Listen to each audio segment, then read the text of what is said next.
So why can't you travel between Hawaii's islands by boat? Well, in this episode, you'll discover the surprising reasons there's no ferry linking Hawaii's major islands. Plus, the real story behind why every attempt to connect them by boat has failed. Aloha and welcome to Hawaii's Best, the podcast helping travelers plan an unforgettable Hawaii vacation with insider tips and featuring local voices. I'm Brian Murphy, a husband, dad of 3, and certified Hawaii destination expert.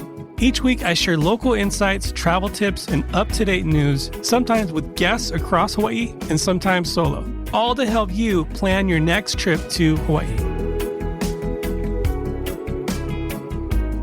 Aloha and welcome to episode 167 of Hawaii's Best. Thanks for tuning in today. This is a question that I've thought about a few times before, and actually, what spurred this episode on was my family. We're visiting some cousins at a campsite in Crystal Cove, and my brother-in-law and me, we were looking over. It was a beautiful sunset. We were looking over, and we could see Catalina Island where we were at, and we're just wondering because there's quite a few routes that go to Catalina Island per day, and I wonder, why isn't that possible for the islands in Hawaii? So that's kind of really what spurred this episode. I thought about it before, and as I started looking into it and doing the research for this episode, it's a lot more complicated than I thought it would be. So today I'm going to be breaking down exactly why ferries don't work in Hawaii. And we'll look at the geography, the history, and why every attempt to date has failed. And by the end of this episode, you'll understand why planes are still really the only real option for getting around Hawaii and island hopping. We're going to start with the geography. Hawaii isn't just a few islands close together. It's actually 137 islands, islets, atolls, etc., spread across the Pacific Ocean, but only 4 of them really matter for transportation. We're going to be talking mainly about Oahu, Maui, Hawaii Island, the Big Island, and Kauai. I'll talk a little bit about Lanai and Molokai, which is just off of Maui, and talk about how the transportation there works. But Oahu has about 2/3 of the state's population. It's where you'll find Honolulu, the hub of really everything. It's the capital of Hawaii. And the other are smaller, but still need to be connected as well. And the distances are really the first problem.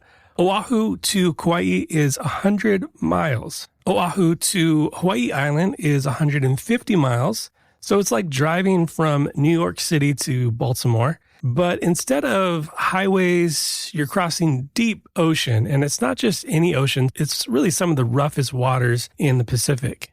The ocean between these islands is brutal. The channels have names like the Alenuihaha Channel, which translates to the Great Billow Smashing Channel. That probably should tell you something. These channels are over 6,000 feet deep. Trade winds and powerful currents surge through these channels constantly. This isn't like a ferry system in Washington State or Greece where you're traveling in calm, shallower waters. Hawaii's ferries have to cross open ocean, and that means they just need to be bigger, stronger, and way more expensive to build and maintain. A ferry ride between the islands takes 6 to 8 hours.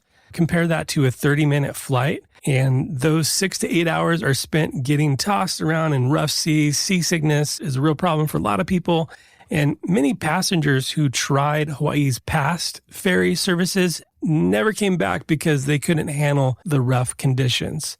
Hawaii has tried ferries before, and the biggest attempt was the Hawaii Super Ferry in the late 2000s. The company spent $178 billion building 2 vessels, and they started service in 2007, and they connected Oahu, Maui, Kauai, and the Big Island. The idea seemed solid, obvious. Residents and tourists could bring their cars and belongings for cheaper than flying. And planning for the Super Ferry began in 2001. The demand seemed to be there, and in 2001, Hawaii's residents alone took about 4 million inter-island flights. The ferry company believed many of these travelers would switch to a cheaper, vehicle-friendly option, but they were wrong. The Hawaii Super Ferry lasted less than 2 years, and it faced many problems from day one. Environmentalists warn about whale strikes, and the ferry routes overlapped with humpback whale migration paths. And if you're not aware, the migration paths in Hawaii for whales is in the winter months, so usually November through March-ish.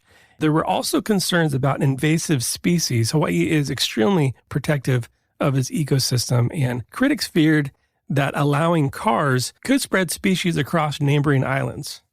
Also, the operation issues were just as bad. Passengers got sick constantly. Sailings were delayed or canceled due to rough weather, and the trips were just slow, up to 8 hours between some of the islands. But legal problems really is what killed the Super Ferry.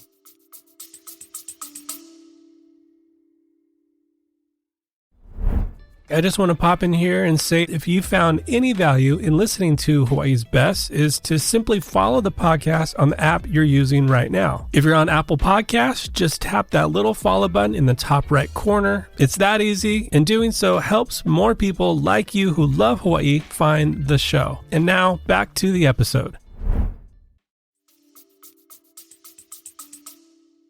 The company started operating without completing a required environmental impact statement. So lawsuits started piling up, and in 2009, the Hawaii Supreme Court ruled that the ferry couldn't operate until the environmental review was done. The company already went bankrupt and shut down. That huge failure seemed to scare off a lot of future investors and thoughts of trying it again. So since then, no one has really seriously tried to bring back large-scale ferry service in Hawaii. Today, the only regular ferry service in Hawaii is a small one between Maui and Lanai. Now, there are some future ideas worth watching. The Hawaii Sea Glider Initiative is developing high-speed electric vessels that fly above the water using hydrofoil technology. They lost me at Sea Glider, but in doing research, it's kind of pretty cool. You go to hawaiiseaglider.org and you can learn more about what they got going on. They claim speeds up to 180 miles per hour and tickets as low as $30. The promise is exciting and making the journey between islands incredibly fast compared to traditional ferries. But the Sea Glider faces some big questions. Can these vessels handle Hawaii's rough ocean conditions? While they've tested prototypes, operating them daily in the rough waters is totally different. There are regulatory hurdles to consider. Hawaii has strict laws to protect its marine ecosystem. And can the sea gliders be produced and operated affordably enough to compete with airplanes? So right now it's still in development, but it's kind of cool to check out. Again, you can go to hawaiiseaglider.org. Maui County is also pushing for a smaller ferry system connecting Maui, Molokai, and Lanai. This would be publicly operated and focus on local needs, not necessarily tourists or visitors. The county sees ferries as a way to improve access to healthcare, jobs, and essential goods across the neighboring islands there in Maui County.